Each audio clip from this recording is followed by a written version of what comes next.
पश्चिम महाराष्ट्र हिंद केसरी लेझिम स्पर्धेत नरसिंहवाडीच्या जय भवानी मंडळाचा डंका।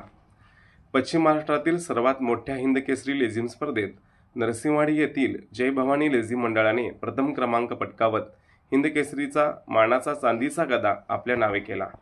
या ऐतिहासिक विजयाने नरसिंहवाडीचा मान उंचावला असून गावात आणि परिसरात आनंदाचे वातावरण निर्माण झाले आहे। पन्हाळा तालुक्यातील वाळोली येथे दरवर्षी मोठ्या थाटात आयोजित केली जाणारी ही स्पर्धा यंदा देखील अत्यंत चुरशीची ठरली। कोल्हापूर जिल्ह्यासह पश्चिम महाराष्ट्रातील 15 नामांकित लेझिम संघांनी यात सहभाग घेतला होता। प्रत्येक संघाने पारंपरिक व आधुनिक तालाचा संगम साधत नेत्रदीपक सादरीकरण केले। रात्रभर सुरू राहिलेल्या या स्पर्धेचा निकाल पहाटे 6 वाजता जाहीर झाला।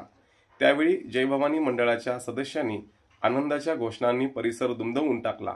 विजेतेपद घोषित होताच प्रेक्षकांनीही जल्लोषात सहभाग घेत जोरदार टाळ्यांचा कडकडाट केला।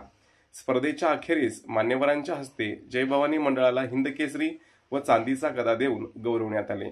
मंडळाच्या कार्यकर्त्यांनी व सदस्यांनी या यशाचा उत्सव साजरा करत जय भवानी जय शिवरायच्या घोषणा दिल्या। या उल्लेखनीय कामगिरीबद्दल मंडळाचे सर्व सदस्य, प्रशिक्षक आणि कार्यकर्त्यांचे सर्व स्तरातून अभिनंदन होत आहे। नरसिंहवाडीच्या युवकांनी केलेल्या या उत्तुंग प्रदर्शनाने लेझिम कलेचा झेंडा आणखीन उंचावला आहे।